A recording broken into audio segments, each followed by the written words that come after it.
Empieza a correr el tiempo ahora. Apreciables miembros del jurado, somos el equipo Axios Aerodesign de la Universidad Autónoma de Nuevo León. Es un honor presentarles nuestra aeronave, Andrea. Nuestro objetivo ha sido desarrollar una aeronave optimizada para la clase regular. A continuación, detallaremos el proceso de diseño, manufactura y cambios que se implementaron en la temporada, comenzando con la definición de nuestra misión. Inicialmente, definimos la misión del proyecto y los requisitos establecidos por la convocatoria, los objetivos de despegue, trayectoria, aterrizaje y tiempo de vuelo. Una vez establecidos los objetivos del proyecto, es importante analizar la planificación y ejecución del mismo. Como se puede observar en el diagrama de Gantt, hacemos una comparativa entre el cronograma pensado a inicios de temporada y el cronograma real, donde las discrepancias observadas se deben a problemas logísticos y errores en manufactura, los cuales ajustamos sobre la marcha.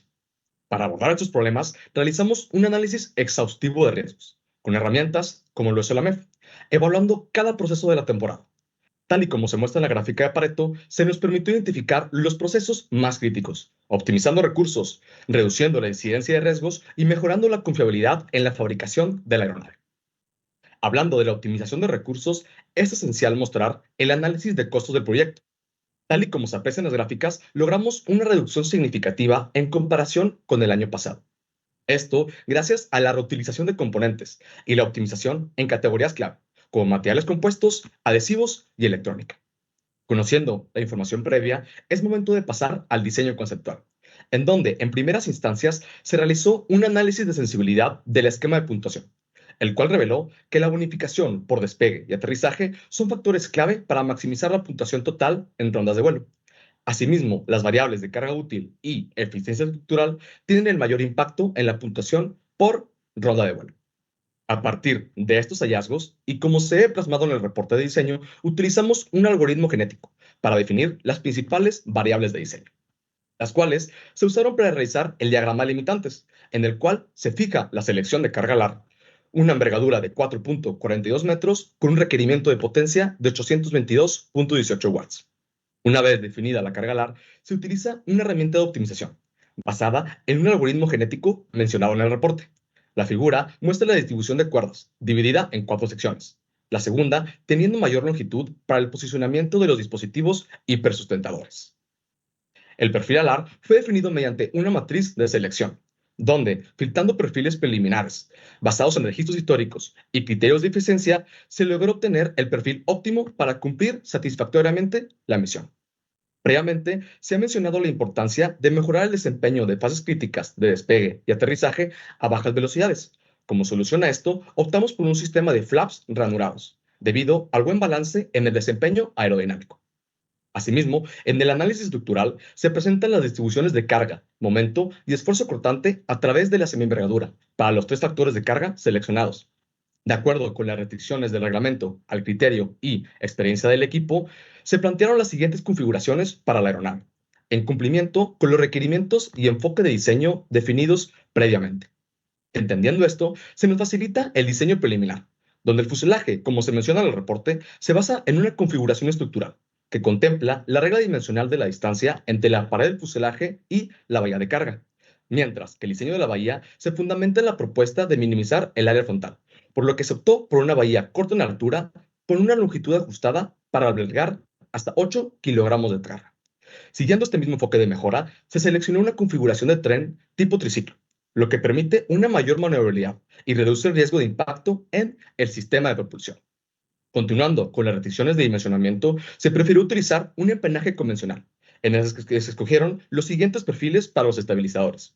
Esto debido a su eficiencia aerodinámica, baja incidencia para estabilizar el avión, así como la disminución de complicaciones con el larguero y posicionamiento de los servomotores. Tras definir los perfiles y la configuración del empenaje, se confirmaron que las superficies de control fueran validadas para casos extremos, mientras que los modos de oscilación mostraron un comportamiento controlado, exceptuando la espiral, un fenómeno esperado en este tipo de diseño. Se pueden visualizar ambas configuraciones de CG, donde se observa que la mayoría de los polos presentan un comportamiento estable.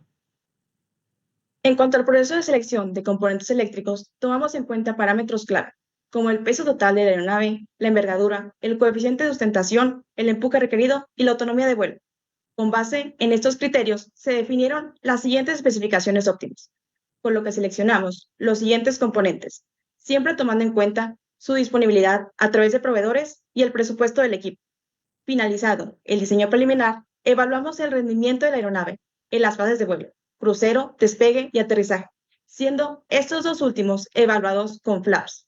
Se revisó la carrera de despegue a diferentes pesos, logrando una distancia de despegue adecuada con un peso bruto de 16 kilogramos con flaps. Sin estos, la distancia de aterrizaje excede la limitante de la bonificación. Con estos resultados, procedimos a la fase de diseño detalle y manufactura, donde se definieron las características estructurales de cada componente y con ayuda de ANSYS se realizaron las correspondientes simulaciones para su validación. Iniciamos con la plataforma LAR.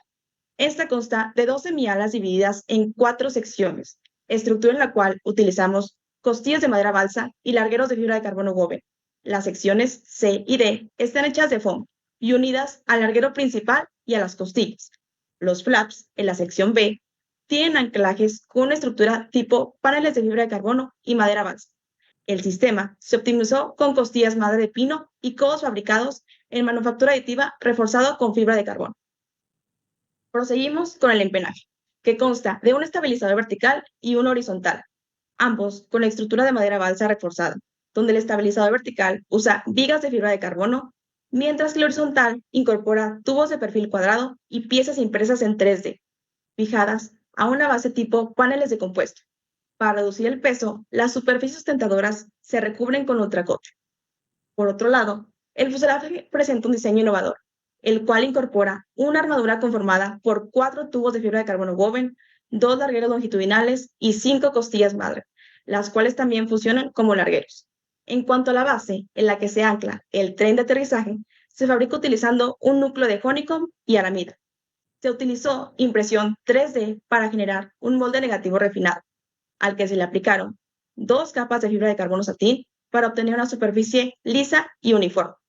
Continuamos con la estructura de la bahía de carga, la cual consta de 3 elementos: chasis, que actúa como base estructural, varillas, que permiten la fijación y ajuste de los componentes, y los soportes impresos, los cuales sujetan las varillas roscadas. Pasando al tren delantero, el cual se incorpora al esqueleto estructural en el fuselaje para distribuir cargas durante el aterrizaje y optimizar el espacio interno. Este sistema está compuesto por 2 tubos concéntricos de fibra de carbono woven, cuya función es absorber el impacto y servir como un eje principal. Inicialmente, el tren trasero presentaba una configuración tipo paneles, con fibra de carbono tuil, aramida y un núcleo de honeycomb. No obstante, tras no superar la prueba de impacto, se realizaron modificaciones estructurales, eliminando el núcleo de honeycomb, rediseñando el arco central y aumentando el número de capas de fibra de carbono de 8 a 12 para recuperar la rigidez estructural. Con esos ajustes previamente mencionados, sometimos nuevamente el tren de aterrizaje a la prueba de impacto, logrando superarla con éxito. Este resultado valida nuestro enfoque en la optimización estructural y nos proporciona confianza en la fiabilidad del sistema para la competencia. Después de superar la prueba de impacto, realizamos pruebas de carga estática para evaluar la resistencia estructural del ala y el empenaje, utilizando bolsas de arena distribuidas estratégicamente para simular condiciones operativas y extremas. En la primera prueba, los codos principales que unen las alas al fuselaje fallaron, utilizando bolsas de arena distribuidas estratégicamente para simular condiciones operativas y extremas. En este caso, los codos principales al ala fallaron al soportar la carga establecida, debido a la falta de laminación en las piezas impresas, evidenciando la necesidad de mejorar esta zona. Tras imprimir en diferente dirección y laminar las piezas mencionadas, sometimos nuevamente la estructura a la prueba de carga estática, superándola con éxito. Finalmente, se llevó a cabo la prueba de vuelo, realizando 3 vuelos exitosos, con oportunidad de mejora en distintas configuraciones: carga sólida sin y con uso de flaps, y finalmente en vacío. A lo largo de este proceso, cada desafío representó una oportunidad de aprendizaje y mejora, reflejando nuestro compromiso con la ingeniería y la innovación. Para concluir, queremos agradecer a nuestros patrocinadores, ya que sin ellos esta aeronave no hubiera sido posible, en conjunto del esfuerzo y la dedicación de todo el equipo. Al igual, agradecemos a los jueces por su presencia en este evento. Y pues el contenido de esta presentación se basa en el reporte de diseño Andrea 2025. Muy bien, muchísimas gracias. Muchísimas gracias por la presentación. Les confirmo, están dentro del rango de los 10 minutos. Por lo tanto, no tendrán ninguna penalización respecto al tiempo de presentación. Así que vamos entonces a pasar a la sesión de preguntas y respuestas, en la cual le voy a pedir a mi colega Etzel si gusta iniciar con sus preguntas. Claro, gracias. Buen día, chicos. Primero, felicidades por el proyecto, por la presentación. Muy bien, muchas gracias. Se ve bastante estructurado. Mi primer pregunta, si nos podemos regresar a las primeras diapositivas, porfa. En el Gantt.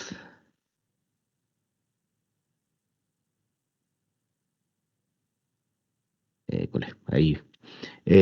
Ok. Lo primero, mi primera pregunta aquí contra esto va a ir con la planeación que ustedes tuvieron originalmente. Ustedes tienen una planeación original, que es la que se muestra en azul, y después tienen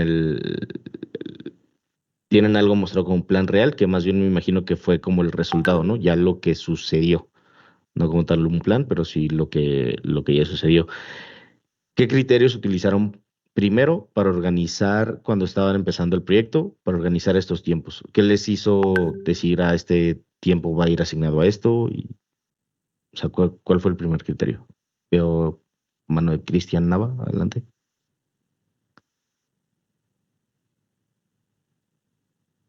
¿Me pueden escuchar? Sí, te escuchamos. Perfecto. Bueno, yo soy el líder de ingeniería en sistemas y bueno, para contestarle esta pregunta, nosotros pues como ya hemos demostrado somos un equipo con varios años de experiencia. Estas fases fueron divididas y se usaron metodologías históricas. Básicamente vimos cómo nos ha funcionado nuestro proyecto y más o menos podemos hacer un estimado de cuánto tiempo nos tardamos en cada una de las fases. De este modo podemos anticipar y poder planear nuestro proyecto desde el primer inicio en que acabamos, o sea, acabamos la temporada y desde ese momento podemos empezar la planeación desde la fase A, que es seleccionar los nuevos integrantes, entrenarlos y luego que sale el reglamento, empezar con el proceso de diseño. Es básicamente con respecto a un análisis histórico. Hemos analizado después de estos 6 años de competencia cómo nos han funcionado los proyectos, cuál ha sido las áreas de mejora y cuál ha sido la forma en que nosotros nos hemos dividido. Este ha sido el proceso que usamos. Ok, de acuerdo, muchas gracias. En este caso, por ejemplo, veo ya que en la etapa del diseño preliminar tienen una extensión en el tiempo bastante considerable, se triplicó prácticamente. Sí. ¿Esto o sea, qué conclusión pueden tener con esto? Bueno, porque aquí se implementan varias secciones nuevas que nunca se habían utilizado en el equipo, principalmente los flaps. Este diseño pues fue básicamente el reto más grande para nosotros, porque pues no teníamos una idea muy clara de cómo poderlos implementar desde el inicio. Entonces fue básicamente hacer este diseño preliminar y poder estarlo implementando, probando y asegurándonos, sobre todo validando que este proceso funcione para poder entregar una aeronave de calidad y poder dar un buen desempeño en la competencia. Ese es el gap principal dentro de esta etapa. Ok, vale, de acuerdo. Otra pregunta, chicos. Ahora, ustedes ya tuvieron su etapa de diseño, hicieron la parte preliminar, fueron haciendo el estudio y los análisis, pero ¿de qué forma decidieron cuáles eran las configuraciones adecuadas? ¿Cuál era la envergadura? O sea, ¿qué datos tomaron inicialmente? ¿Qué les arrojó y cómo tomaron la decisión? Adelante, Juan Ordaz. Claro que sí. Muy buenas tardes. Mi nombre es Juan Ordaz, soy el líder del área de aerodinámica. Y para la selección primero que nada, desde la fase de diseño conceptual y preliminar, primeramente en el diseño conceptual, para la selección de todas esas configuraciones, hicimos uso de una herramienta de optimización que buscaba potenciar o, bueno, maximizar la puntuación por rondas de vuelo y por la misión.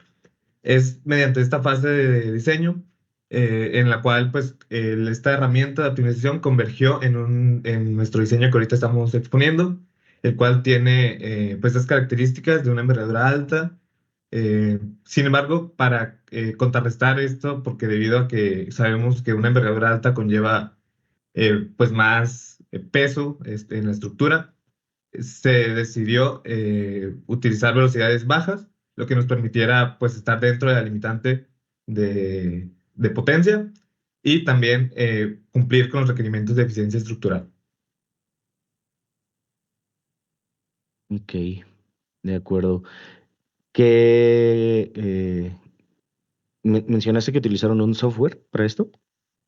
Así es, este es un script en MATLAB, el cual pues es un algoritmo genético que tiene como función objetivo el optimizar la puntuación en las rondas de vuelo.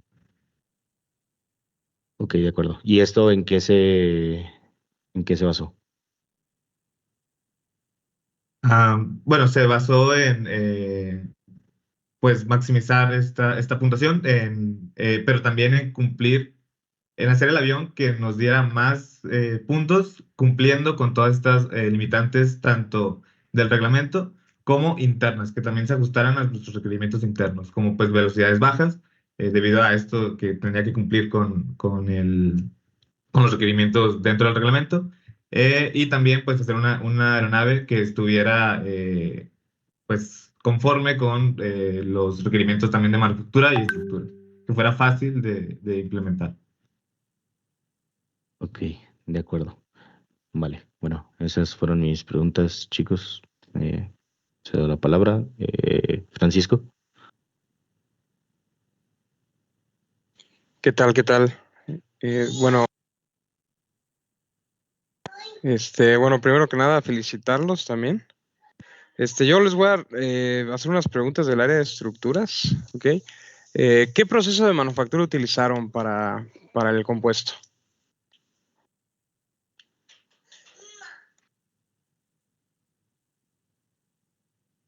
Buenas. ¿Me podría referir en qué sección o de cuál de las partes de la aeronave, por favor? Sí, por ejemplo, ahí en el fuselaje, ¿qué método utilizaron? Que, digo, yo estoy viendo uno, pero si me lo podrían Eh, decir. en el fuselaje, para la parte de lo que vienen siendo las costillas madres, en este caso, que son de pino, utilizamos lo que viene siendo manual asistido con vacío.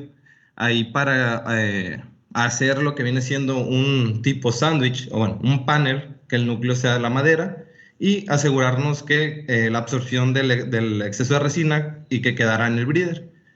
Para la parte también de las costillas centrales se utilizó la misma, exceptuando a lo que viene siendo la aramida, que es, en ese caso sí fue una infusión, y en el tren, por la complejidad de los moldes, utilizamos igual laminación manual asistida con vacío. Para el fuselaje, lo que viene siendo la piel del avión, ahí sí utilizamos infusión para tratar de reducir la cantidad de resina dentro de lo que viene siendo el material compuesto. Ok, bueno, ahí cuando tienes honeycomb, no es muy recomendable ninguno de esos métodos, ¿no? De infusión o vacío. Bueno, infusión o infusión asistida por vacío, o el famosísimo BARIM, no es muy recomendable porque al tu resina ser un poco viscosa, se está yendo todo al honeycomb, ¿no? Entonces, ahí aguas con esa parte. También, bueno, en la parte de la presentación no se mencionó mucho de estructuras, pero tengo una pregunta en la parte de, bueno, va un poco más de acuerdo al reporte. Ajá. Mencionan ahí que tienen varios laminados de compuestos, pero ninguno es simétrico. ¿Me podrían explicar por qué, por favor? Respondiendo un poquito a la pregunta anterior, para hacer los laminados de las costillas interiores, sí se hizo primero las láminas en lo que viene siendo un manual asistido con vacío, y después ya al momento de curarlas, ya que quedó la lámina, utilizamos la metodología para hacer el panel, la resina para crear la capa y después poner el honeycomb y después poner la otra capa, se pone a presión y ya utilizamos lo que viene siendo igual, el horno para que se gele más rápido lo que viene siendo nuestra resina. Ese fue el método porque sí tenemos consciente de que la resina, si la metemos directamente así a grandes cantidades en el honeycomb, pueden quedar los espacios dentro del honeycomb llenos de resina y puede generarle el exceso como usted menciona. Si lo tomamos en cuenta y utilizamos esa parte para hacer lo que viene siendo las partes que llevan honeycomb. Pero la parte de por qué llevamos diferentes direcciones dentro de las piezas es por la característica de los esfuerzos. Aquí no sé si nuestro líder de estructuras me puede apoyar para dar a entender qué es lo que viene siendo el esfuerzo en cada pieza. Perdón, no es no va por ahí, sino que ¿por qué utilizaron apilados asimétricos? Ok, entendí. O sea, un ejemplo como las costillas de madera donde tienen ceros y noventas, o se refiere a otra parte. No, creo que había visto uno en el reporte, en el tren de aterrizaje, creo específicamente, donde tienen más capas a 45 de un lado que de otro. Eso no es muy recomendable. Cedo la palabra a mi compañera Ros, si ella pudiera dar un poquito más de explicación acerca sobre esto. Sí, claro. ¿Si me escuchan bien? La configuración de por qué dichas direcciones fue realizada a base de simulaciones en ACP, esto por tratar materiales compuestos. Realizamos diferentes configuraciones para poder encontrar la que mejor se adaptaba a nuestro factor de carga, que iba a ser de toda la aeronave. Y ya encontrando dicha configuración, pues se simulaba, se realizaba el análisis para ver si soportaba dicha carga y ya después de probarlo teníamos pues la manufactura. La primera vez que realizamos esto fue considerando lo del honeycomb y como lo había mencionado, en como pues es un material más difícil de tratar, sí realizamos lo que era el laminado manual. Tuvimos algunos problemas al momento de hacer la prueba en físico, por lo que se decidió hacer un rediseño en la estructura del tren, primero pasando por el área otra vez de simulación, haciendo uso de reconfiguración de capas, el material, y con esto ya vimos pues que era mejor este rediseño. Se simuló de nuevo con lo mismo, primero en ACP Composite y luego en un análisis estructural, pues considerando diversos factores de falla. Y ya una vez que los tuvimos, se hizo la manufactura y ya después comprobamos que ahora sí pudimos validar el diseño. Ok, bueno, ahí nada más un comentario. No sé, respondió al 100 la pregunta. El tema es la secuencia de apilado cuando es asimétrica genera esfuerzos, digamos, parásitos que no quieres en tu componente, ¿no? Entonces ahí tengan mucho cuidado a la próxima. Es una de las best practices a nivel industria, a nivel mundial, pues, ¿no? Entonces, para que tengan pues tengan cuidado con la aplicación de materiales compuestos. Por mi parte sería todo. Sí, efectivamente, estamos ya a punto de cerrar. Tenemos solamente un par de minutos. Y bueno, para hacerles la historia corta, a mí simplemente me gustaría, uno, agradecerles por participar a este equipo Axios. Dos, felicitarlos por el trabajo que han hecho en la presentación y también en su reporte. Tres, Rafa comentaba esta parte de algunos detalles, ¿no?, en los análisis, y algo similar que yo quisiera motivarlos del lado de aerodinámica, con la intención, ¿no?, de que sea una especie de crítica constructiva.